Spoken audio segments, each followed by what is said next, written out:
तो आज है संडे, मतलब it's time for another Q&A। Rick books की आत्मा आ जाती मेरे में शुरुआत में। So hello everyone and welcome back to new video. आज संडे, आज एक और Q&A होना था, लेकिन मैं क्या बताऊं, तुम सभी एक ही क्वेश्चन पूछते बार बार। अगर कोडी रोड्स नहीं आए, सेथ का क्या होगा, सेथ का क्या होगा, सेथ का कौन सा अपोनेंट होगा। अरे कुछ नहीं होगा, बेचारा मिठाई की दुकान खोल लेगा जाके यार, रेसलमेनिया में नहीं कम्पीट करेगा, ज्यादा से ज्यादा यही तो हो जाएगा। तो इतनी तड़प क्यों है अंदर की कौन होगा कौन होगा। मैं अंतर्यामी तो बैठा नहीं हूँ।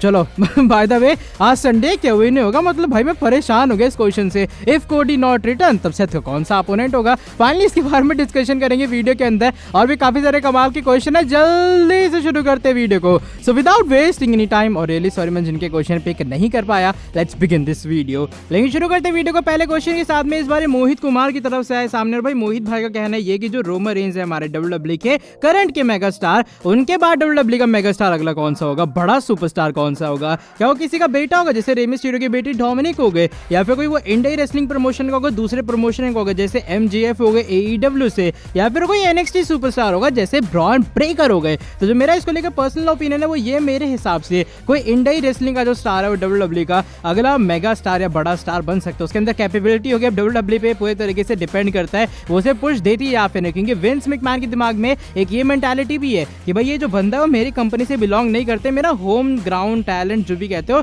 ये इस कंपनी ने मेरे बंदे को पॉपुलर नहीं किया, थोड़ा पहले से पॉपुलर था तो इसे मैं उतना पुश नहीं दूंगा, बल्कि जो सुपरस्टार सीधा WWE से ही पॉपुलर हुआ है उसे WWE और भी ज्यादा पुश देती है। एग्जांपल मेरा कहने का मतलब ये कि जब ब्रॉन ब्रेकर मेन रोस्टर में आएगा, WWE ने अच्छे वे में बुक करती है, वो भी एक नेक्स्ट मेगा स्टार बन सकते हैं। केविन ओवंस, उनके अंदर कैपेबिलिटी है एक बहुत बड़ा सुपरस्टार बनने की। अब फाइनली WWE से यूटिलाइज करे तो मेरे हिसाब से ये कुछ मेरा पॉइंट होगा। बन इंडिया रेसलिंग का भी सकता है, लेकिन जहां तक मुझे लगता है कोई फॉर्मर WWE सुपरस्टार का बेटा या फिर कोई NXT सुपरस्टार ज्यादा बनेगा। बाय द वे, आज का जो हमारा नेक्स्ट क्वेश्चन है वो इस बार ताहिर भाई की तरफ से है सामने। क्या हुए ने, if Cody Rhodes not return who will be Seth Rollins opponent eight WrestleMania. यही क्वेश्चन की मैं बात कर रहा हूं, इतनी बार पूछा गया भाई, मैं परेशान हो गया पढ़ते पढ़ते। अब देखो कोडी रोड्स आने वाले मंडे नाइट रॉ में आएंगे या फिर नहीं, ये फाइनल सिचुएशन होगी। ये होगा मेक इट और ब्रेक इट, आओ वरना भाड़ में जाओ, ऐसे कुछ कहना है WWE का कि भाई आएंगे तो ठीक है, नहीं आए तो छोड़ो भाई, सेथ का जो अपोनेंट है हम लोग ये और अनाउंस कर देंगे। लेकिन सेथ के यहाँ पर काफी सारी मल्टीपल डायरेक्शन हो सकती हैं, तब भी रेसलमेनिया के लिए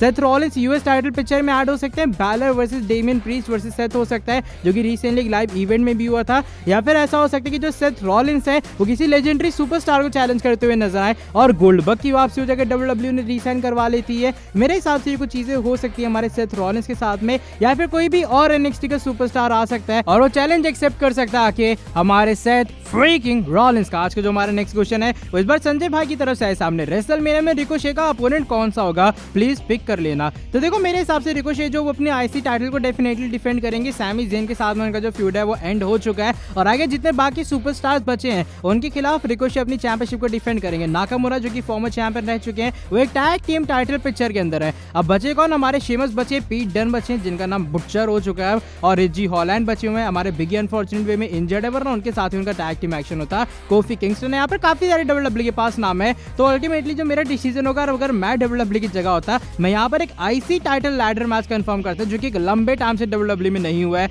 और वहां रिकोशे का जीतने का चांस भी काफी ज्यादा हाई होगा। देखते हैं WWE क्या करती है, लेकिन मेरे हिसाब से एक मल्टी मैन मैच बुक हो सकता है हमारे रिकोशे के लिए। आज का जो हमारा नेक्स्ट क्वेश्चन है वो इस बार अरहान भाई की तरफ से आए सामने। Drew McIntyre versus Roman range at WrestleMania backlash. Definitely ये मैच हो सकता है, क्योंकि ड्रू मैकिंटायर रेसलमेनिया के बाद मेन टाइटल सिनेरियो में एक बार फिर से अपनी एंट्री लेंगे, क्योंकि भाई पता लग जाएगा ड्रू मैकिंटायर पूरे तरीके से फिट फाइन है या फिर नहीं, इसलिए उन्हें भी फिलहाल हैप्पी कॉर्बन के खिलाफ ही रेसलमेनिया में बुक किया जा रहा है। लेकिन उसके बाद मेरे हिसाब से फाइनली उनकी एंट्री होगी, और शायद एक ट्रिपल थ्रेट फ्यूड हमें देखने के लिए मिल सकता है, Roman versus Brock versus Drew. जो अगला क्वेश्चन है वो इस बार रौनक भाई की तरफ से है सामने। According to you who is better brand, Raw और स्मैकडाउन? लेट बी ऑनेस्ट, अभी फिलहाल करंट सिनेरियो के हिसाब से मैं जाऊंगा मंडे नाइट रॉ के साथ में। आई नो स्मैकडाउन के अंदर Roman Reigns, I know SmackDown में ब्रॉक लेसनर है, लेकिन मैं ओवरऑल शो की बात कर रहा हूँ। अगर मैं 3 घंटे ज्यादा एंजॉय कर रहा हूँ 2 घंटे के मुकाबले, इसका मतलब ये वो जो 1 घंटा एक्स्ट्रा मुझे मिल रहा है मैं उसे भी काफी अच्छे वे में एंजॉय कर रहा हूँ। तो अभी फिलहाल जो करंट मेरी पिक रहेगी वो मंडे नाइट रॉ होने वाली है।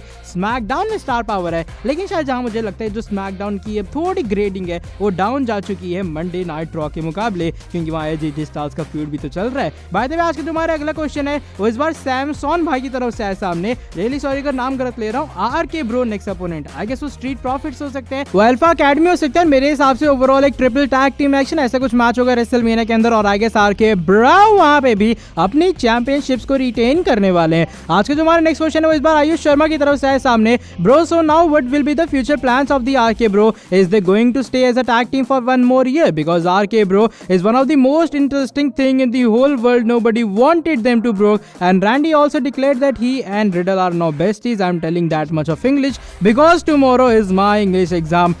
प्रैक्टिस कर रहा था, मुझे थका दे भैया अंग्रेजी बोल बोल के। मैं कल एक एग्जाम के मैं तो पूरा अंग्रेजी का एक लेक्चर दे आऊंगा, किसी को भी इतनी तगड़ी अंग्रेजी सिखा दूंगा जितनी अंग्रेजों को भी नहीं आती होगी। चलो बाय द वे, मेरे हिसाब से देखो आरके ब्रो जो है वो रेसलमेनिया 38 के अंदर ब्रोक नहीं होंगे, ये बात डब्ल्यूडब्ल्यू ने क्लियर कर दी है। लेकिन शायद समर स्लैम 2022 वो जगह होगी, और मुझे लगता है कि रिडल का हील टर्न होगा और रिडल हमारे अटैक करेंगे रैंडी ऑर्टन के ऊपर, क्योंकि अगर ऑर्टन अटैक करेंगे रिडल पे थोड़ी चीजें प्रेडिक्टेबल हो जाएंगी। हम जानते हैं भैया ऑर्टन है हमारे सांप जैसे, वो कभी भी किसी पे हमला करते हैं, लेकिन हमारे जो रिडल है अगर वो रैंडी ऑर्टन के ऊपर हमला करेंगे आगे चीजें थोड़ी अनप्रेडिक्टेबल होंगी, और शायद ही हमें इस साल समर स्लैम में देखने को मिल सकता है। By the way best of luck कल के अंग्रेजी के एग्जाम के लिए, घनी अंग्रेजी लिखी है। बाय द वे जो अगला क्वेश्चन है इस बार विकास भाई की तरफ से है सामने।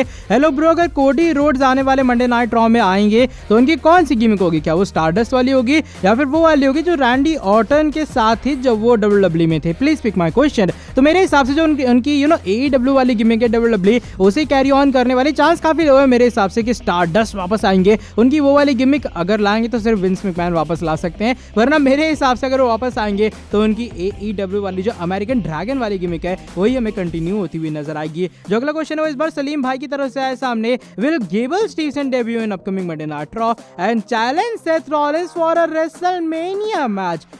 वैसे मेरे हिसाब से डिसीजन बुरा नहीं होगा, गेबल स्टीवसन का डेब्यू डब्ल्यूडब्ल्यू का, और वो भी सेथ फ्रीकिंग रॉलिंस के सामने, वो भी रेसलमेनिया में।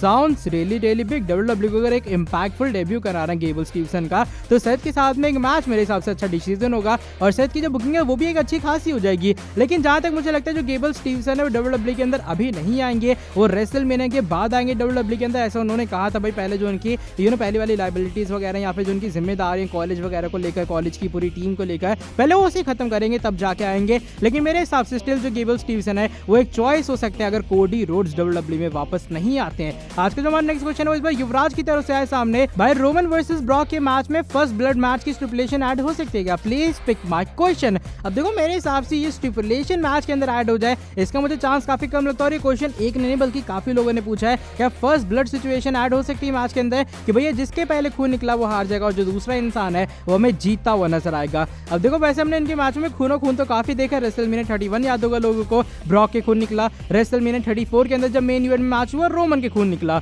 अब रेसलमेनिया 38 से पहले मेडिसिन स्क्वायर गार्डन के अंदर लेसनर के फिर से खून निकला। तो कुल मिला के कहने का मतलब ये कि भाई खून वाली जो सिचुएशन है इनके फ्यूड में पहले से चली आ रही, कोई नई चीज नहीं है। इसलिए मेरे हिसाब से कोई फर्स्ट ब्लड सिचुएशन ऐसे कुछ डब्ल्यूडब्ल्यू ऐड नहीं करने वाली है, वरना भाई होगा क्या, बंदा ऐसे भी तो कर सकता है। मैच शुरू हुआ, सिर पे मारी बेल्ट, बूम आवाज आई, खून निकल आया, काम हो गया, टाटा बाय बाय, बन गया विनर टेक्स ऑल वाला चैंपियन। मेरे हिसाब से ऐसा नहीं होने वाला है, और फर्स्ट ब्लड सिचुएशन ऐसी कोई स्टिपुलेशन ऐड हो जाए उसका चांस मेरे अकॉर्डिंग तो भाई काफी ज्यादा लो है। जो अगला क्वेश्चन है वो इस बार आया द बीस्ट की तरफ से सामने। Introduce Brock Lesnar intro 5 times without stopping, please pick my question bro. अगर मैं 5 बार बोलूंगा ना, बाकी वीडियो रिकॉर्ड करनी है मुझे कल के लिए, तो भाई उसमें मेरा काम हो जाएगा, गेम वाली भी तो आनी बाकी है, इसलिए लेकिन एक बार इंट्रोडक्शन बनता है। Ladies and gentlemen, please welcome your WWE, नहीं ऐसे नहीं, ladies and gentlemen, my name is Rohan Verma and I'm the advocate of the reigning, defending, undisputed current WWE heavyweight champion of the world, Brock Lesnar। मुझे नहीं पता मैंने कैसे बोला, लेकिन चलो बोल दिया। आज का जो हमारा नेक्स्ट एंड फाइनल क्वेश्चन है, अभी से मुझे गले में अजीब लग रहा है, आज का जो हमारा फाइनल क्वेश्चन है वो इस बार ओनली रिस्पेक्ट की तरफ से आया सामने। Bro we know that Brock will defend his title in WrestleMania in winner takes all match and also compete in WrestleMania Backlash, but he didn't advertise for Hell in a Cell, but Brock Lesnar advertised for Money in the Bank। चलो ठीक है, इनका कुल मिला के कहने का मतलब ये है कि भैया रेसलमेनिया के अंदर विनर टेक्स ऑल मैच में लेसनर कंपीट करेंगे, वो चलो ठीक है। रेसलमेनिया बैकलैश के लिए एडवर्टाइज है, वो भी चलो ठीक है। लेकिन उसके बाद जो हेल इन अ सेल शो का ऐसा ही बता रहे कि वहां के लिए लेसनर एडवर्टाइज नहीं, मैंने भी फिलहाल चेक नहीं किया है, लेकिन मनी इन द बैंक के लिए जैसा मैंने देखा वो एडवर्टाइज किए जा रहे हैं। तो क्या इसका मतलब है वो मनी इन द बैंक जीतने वाले हैं? यार मेरे हिसाब से ऐसा कुछ होने नहीं वाला है। लेसनर को ब्रेक दिया जाएगा, वो इंसान जो कि साल में एक बार आता है, अगर वो साल में 1 महीना छुट्टी है तो एक बड़ी बात होती है। तो शायद मेरे हिसाब से WWE अपने लास्ट पेपर व्यू के अंदर ऐसी कोई एंडिंग दिखा सकती है कि भैया लेसनर के साथ ये फलाना चीज़ हो गई, इंजरी हो गई, या फिर एक टाइम पीरियड के लिए WWE से बाहर चले जाएंगे। ऑलरेडी लेसनर को काफी सारी चीजें इस साल में मिली है, मनी इन द बैंक के विनर रह चुके हैं, I mean money in the bank नहीं क्या कहते हैं उसे, रॉयल रंबल के विनर रह चुके हैं, WWE चैंपियन रह चुके हैं, और वो भी 2 बार, एक बार नहीं, इस साल में वो 2 बार चैंपियन बने, पहले डे 1 में, उसके बाद एलिमिनेशन चेंबर के अंदर। आगे इतनी चीजें इनफ होंगी लेसनर के लिए, और हो सकता है रेसलमेनिया के अंदर अगर वो डबल चैंपियन बन जाए, आई डोंट थिंक सो कि वो मनी इन द बैंक के विनर बनने वाले हैं। इस साल आगे जो मनी इन द बैंक है वो किसी और सुपरस्टार के पास जाएगा, किसी राइजिंग स्टार के पास जाएगा। फॉर एग्जांपल डेमिन प्रीस्ट हो गए, डेमिन प्रीस्ट एक अच्छा ऑप्शन हो सकते हैं अगर WWE उन्हें और पुश देना चाहती है। रिकोशी जिन्हें रिसेंट टाइम में पुश मिलना स्टार्ट हुआ है, सैमी ज़ेन है, बिगी हमारे पास ऑप्शन एक बार फिर से मनी इन द बैंक जीतने के लिए, प्राइस फाइटर केविन ओवेंस है। तो लेसनर के अलावा ऑलरेडी काफी सारी WWE के पास मल्टीपल ऑप्शन है, तो शायद WWE मुझे ऐसा लगता है उनके साथ जाएगी। और हाँ, ब्रॉन ब्रेकर का मेन रोस्टर में काफी जल्दी डेब्यू होगा, सोचो गेबल स्टीवसन भी आ रहे हैं, तो चीजें WWE के पास काफी सारी ओपनिंग है, वाइडर ऑप्शन है WWE के पास MITV के लिए। और आई गेस लेसनर बिना मनी इन द बैंक जीते भी मेन टाइटल सिनेमा में इजी वे में रह सकते हैं। बाय द वे आज की वाली वीडियो बस यहीं तक थी। अगर ये वाली वीडियो पसंद आई है तो फटाफट से नीचे वीडियो को लाइक कर देना, साथ ही में जो लोग चैनल के बने हुए सब्सक्राइब नहीं किया सब्सक्राइब कर देना चैनल को, प्लस बेल नोटिफिकेशन को कर देना। और मिलता हूं आपसे आके नेक्स्ट वीडियो के अंदर बहुत ही ज्यादा जल्दी। Till then bye bye, take care.